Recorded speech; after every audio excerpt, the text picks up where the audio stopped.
So ito mga po nyo, makita nyo kabaong, literal na pinaglagyan ng buto ni Apolinario Mabini. Yung unang bahay ni Apolinario Mabini, so makikita nyo mga po nyo na talagang sinauna na yung yari. Ang Senado ng Pilipinas, tanungan ay ang pinakaangkop na saling Tagalog para sa Senado dahil ito ang nagpapaliwanag sa Kongreso at sa pamahalaan ng kanilang mga tungkulin nang sa gayon ang lahat ng kanilang desisyon ay lagi. Nandito ba talaga si Apolinario Mabini? Yes po, yung labi niya po nandun po. Nandito talaga. Tara, lapitan natin.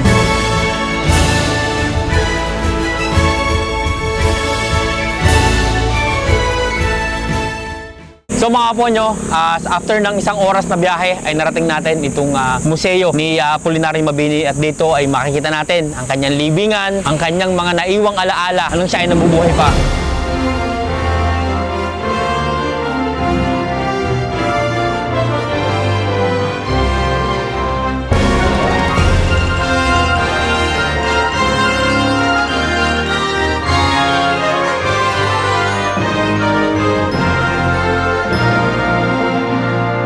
Nandito na tayo at makakasama natin ang dalawang representative ng museo ni Apolinario Mabini, si Jacel at saka si Jersin. So sila yung magsasama sa atin at ipapakita sa atin kung nasan nga ba yung mga alaala or information malalaman natin dito sa museo para muli nating balikan yung kwento ni Apolinario Mabini. So tara, samahan nyo kami. So itong bahay na to, ano ba siya? Replica ba siya o original na talagang bahay na tinirahan ni Apolinario Mabini? Bali, replica lang po siya nung like matagal na tinirhan na bahay ni Mabini. Replica siya? Yes po. Okay. So pwede na ba tayong pasukin? Hindi po siya pwedeng pasukin pero pwede po siyang i-observe dito lang. Okay. So tara, tingnan natin. So sayang, hindi siya pwedeng pasukin pero tara, tingnan natin yung pinakalabas. So replica nung unang bahay ni Apolinario Mabini. So makikita nyo mga po nyo na talagang sinauna na yung yari. Kahit replica siya, makikita nyo pa rin talaga yung yaring sinauna nung unang panahon. So ikutin natin, tara. Bakit bawal siyang pasukin? Bawal siyang ano? Kasi po, parang pinipreserve po talaga siya para mas magtagal po. Parang pag pumapasok, parang po kasi nakakapasok, parang mas naluluma po. Okay. So, Kasi gawa siya sa mga kawayan, ano? So kung makikita dito, yung pinakapader niya sa loob, yung pinakadibisyon, yari sa, ano bang tawag dyan? Yung parang sawali. yes. Oo, sawali. So tara, ikutin natin. So dito makikita nyo talaga yung sinaunang yari ng bahay ng unang panahon.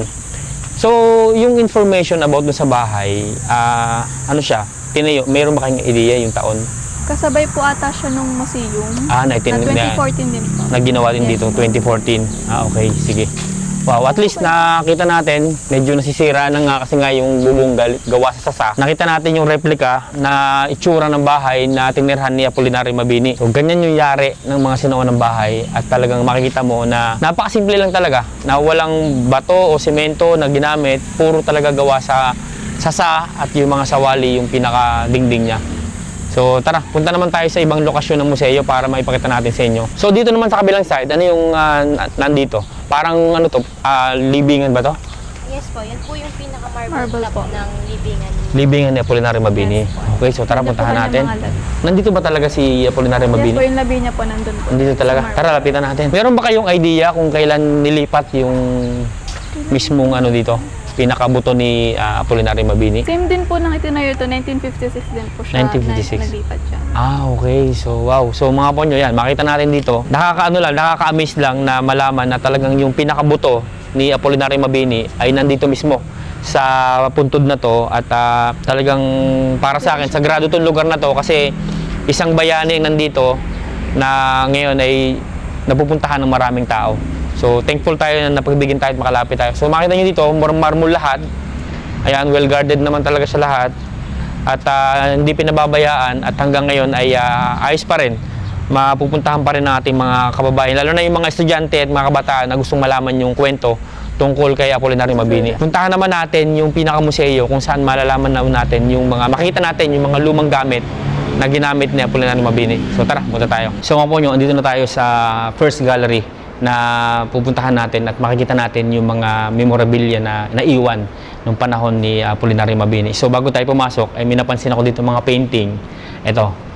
So dito pa lang, painting siya pero still maalala natin yung mga nangyari nung unang panahon. So may nakalagay naman dito na nangyari to nung July 1899 kung saan binubuhat-buhat si Mabini habang sila ay tumatawid sa isang stream sa Pangasinan. So yan, makita nyo dito. Ayan, so buhay na buhay. So dito naman, makita natin, nakalagay dito, the prize of Apolinario Mabini Centennial Painting Competition by National Heroes Commission depicting Mabini and Aguinaldo first meeting at Cavite. So yan, makita natin dito. Wala mang video, kahit painting lang, ay makikita natin yung nangyari noong unang panahon na nag-uusap sila ni Emilio Aguinaldo at saka ni Apolinario Mabini. So tara, pasok tayo sa loob. So ano yung mismong makikita natin na information dito sa loob ng Gallery 1? Makikita po natin dito sa Gallery 1, nilalaman niya po is yung early life po and student years po ni Mabini. Okay. Wow. So dito nakalagay, ayan. So dito, ano yung unang nating makikita dito? Diyan po is makikita niyo po yung unang nagturo kay Mabini gamit yung kartilya po. Yung kartilya po, ito po yung unang parang libro. Kumbaga, yun po yung ginagamit ng kanyang lolo na tatay ng kanyang ina at sa kanyang ina sa pagtuturo sa kanya magbasa. So kung makita nyo dito mga po nyo yun. No? So iba pa yung alphabetical na ginagamit noong unang panahon. Medyo ang hirap basahin. Ito naman, sa pangalawang ano. Diyan naman po makikita niyo po yung naging guro ni Mabini na si Padre Valerio Malabanan na una po nagturo sa kanya, una pong guro. Okay. So mostly talaga makita natin dito is yung mga buhay ng kabataan ni Apolinario Mabini kung saan siya nag-aral. Ito ba to mga pictures saan to kinuha? Nandito ba siya sa picture na to? Wala po. Wala Pero siya? yan po yung para kumbaga estudyante niya. No? Kasi po hindi po siya, tumigil po siya ng pag-aaral noong 1882 kasi po kailangan, wala po, pinanganak po kasi siyang mahirap. So, nahihirapan po siya makahabos sa mga bayarin sa school niya. So, extra po siya sa pagtuturo sa bawang Okay. So ito yung mga estudyante na to ni Apolinario Mabini. Akala ko mga kaklase niya. Kaya natanong ko, wow. So ito, ano yung mga nandito? Ayun po yung mga personal na gamit ni Mabini. Ito po is yung ginamit niya sa pagtuturo. Ito po is yung attendance po ng mga tinuruan niya. And then ito po yung mismong salamin niya po at saka ito yung mga botones po ng kanyang suit. Kung siya ay graduate ng abogado. Wow, nakakatuwa itong mga po nyo. Tingnan niyo yung sulat. Parang sulat ng ng makina na nakakatuwa na masyadong maarte yung mga sulat, yung mga handwritten nila. Malayong-malayo na sa sulat ngayon. Imagine mo, original to lahat. Yes po. Wow, grabe no. Nakakatuwang makita yung mga original na So itong litrato na to, sino yung mga nandito sa litrato na to? Yan po is nagpapakita po nung mga mag-aaral noon po. Pero wala po dyan si Mabini kasi nga po is mahirap sila. So wala po siyang pambayad upang makasalo sa isang litrato. Santo Tomas, University Yes, of Santo Tomas. Wow. Yes. 1887 mga points. Imagine mo, napakatagal ng panahon itong na to. Oh, sobrang dami. Baka pag iniko talaga natin, medyo aabutin tayo ng dito ng medyo siyam-siyam. So dito na tayo para makita natin mismo yung pinakamahalagang dapat nating malaman. So dito, itong painting na to, original ba to? Na painting to? Yes. Wow. So ito talaga yung original na mukha ni Apolinario Mabini. So makikita dito mga po yung nakalagay dito, Enero di 1913. Wow. Sobrang tagal na ng ng mga... Tapos ito po talagang gamit po talaga ni Mabini. Ito? Yung po talaga yung mga librong binabasa. Wow. Pwede mo pumasok? Hanggang dito lang. Hanggang dito lang talaga. Sayang no, kalapit sa natin. So ito mga po nyo, yan yung mga gamit ni Apolinario Mabini. Original talaga siya. Yes. Na gamit. Wow, naitabi. Binabasa po talaga. Naitabi talaga nila, nakaka-amiss lang talaga.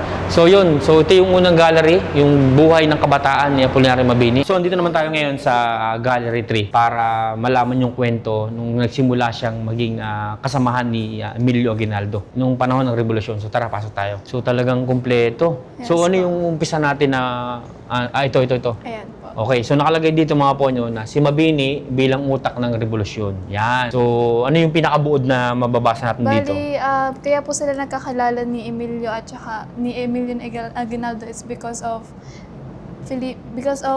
Felipe Agoncillo po, kung saan kilala niya po kasi si Mabini and si Aguinaldo po kasi naghahanap na kumbaga kalihim or parang advisor. Since si Mabini po is pinanganak na matalino at meron po kakayahan na magaling po siya magsalita at magkumbinse, ni-recommend po siya ni Felipe kay Aguinaldo at nagustuhan po siya ni Aguinaldo at ginawa po siyang personal advisor. Okay. So, yun. Doon nagsimula, kaya si Emilio Aguinaldo, si Apolinario Mabini, ay naging, tawagin natin, naging bayani na rin dahil siya yung naging advisor ng ating unang presidente ng Republika ng Pilipinas. So okay, so marami pang mga information dito na medyo mahaba-haba lang talaga. So tingnan natin yung ibang ano. So itong landas tungo sa revolusyon. Yes po. Okay. So dito makikita natin yung naging parang takbo ng revolusyonaryo na sinimulan ni Apolinario Mabini. Okay, pero yung pinakabuod nito, ano yung pinakabuod na... Bali, yan po ay nagpapakita kung ano po, yung timeline po ng revolusyon na nangyari noon. Bali, kung mapapansin niyo po dito, ito po is Bukal. Since si Mabini po ay lumpo, kumbaga, naniniwala po siya na yung mainit po na bukal is magpapagaling ng kanyang lower part body. So, habang nagsusulat po siya, dyan po siya nakalublob. Original photo ba to na kinuha nila na ano? So, dito nakalagay, Bukal sa Los Baños, ika-19 na siglo. Everybody's Magazine, Agosto 1901. Wow, napakatagal na.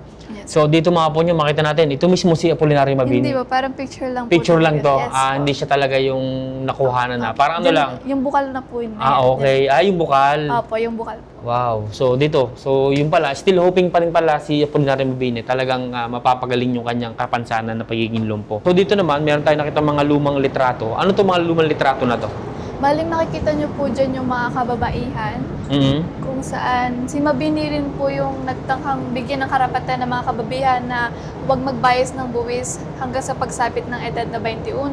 So, siya din po yung nag-propose na, na bumoto at kumandidato ang mga kababaihan at mag-aral po sa lahat ng itas ng advokasyon. Okay. So, ang nangyari pala, siya yung unang nagbigay ng empowerment sa mga kababaihan yes, muna women panahon. empowerment. Okay. So, itong mga litrato nga to, nakuha ba to o replika na lang to? Ganyan po talaga yung litrato ng mga Ito talaga? Yes, po. Okay, wow.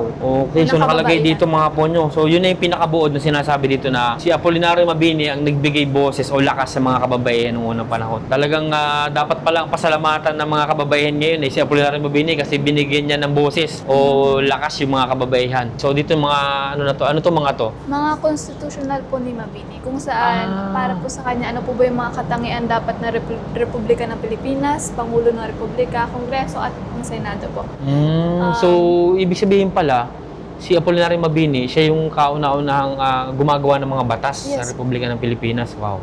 Talagang malaking bagay nga pala talaga. Kahit may kapansanan, marami siyang nagawang para sa bansang Pilipinas. Ano? Kung makikita niyo po, ang sabi po dun sa Pangulo ng Republika, ang isang kapatid at kaibigan ng lahat ng Pilipino.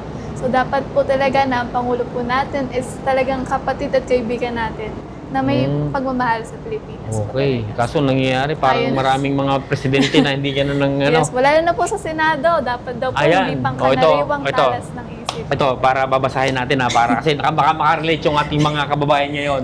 So dito, ang inakda, si ano ba nagkakda nito? Si Apolinario Mabini? Siya nagsulat. So ang inakda ni Apolinario Mabini, basahin natin ang Pangulo ng Pangulo ng Republika, ang Pangulo ay ang kinatawan ng bayan at salamin ng kanyang dangal at pag-ibig sa Diyos. Ang pag-uugaling walang kapintasan, isang katangi ang magbibigay karangalan sa bayan kung haharap siya sa iba't ibang bansa. Inaasahang maging halimbawa siya ng kabutihan at kasipagan. Siya ay hindi kaiba sa kanila bagkos ay isang kapatid, kaibigan ng lahat ng Pilipino. So yan yung pinaka main role ng presidente ng Pilipinas. So dito naman, Senado. Ayan, ang Senado ng Pilipinas. Tanungan ay ang pinakaangkop na saling Tagalog para sa Senado dahil ito ang nagpapaliwanag sa Kongreso at sa pamahalaan ng kanilang mga tungkulin nang sa gayon ang lahat ng kanilang desisyon ay laging nasa tama at matuwid. Ang Senado ay isang katipunang lubos na nakagalang-galang at kinaroroonan ng mga taong hinirang dahil sa kahusayan, sa pag-ugali, lawak na nalalaman at sa anumang larangan at sa industriya. Kaya't walang makakaakyat sa mataas na luklukang ito kung hindi ang mga piling mamamayang nagpakita ng di pangkaraniwang talas ng isip at kasipagan. Di ba?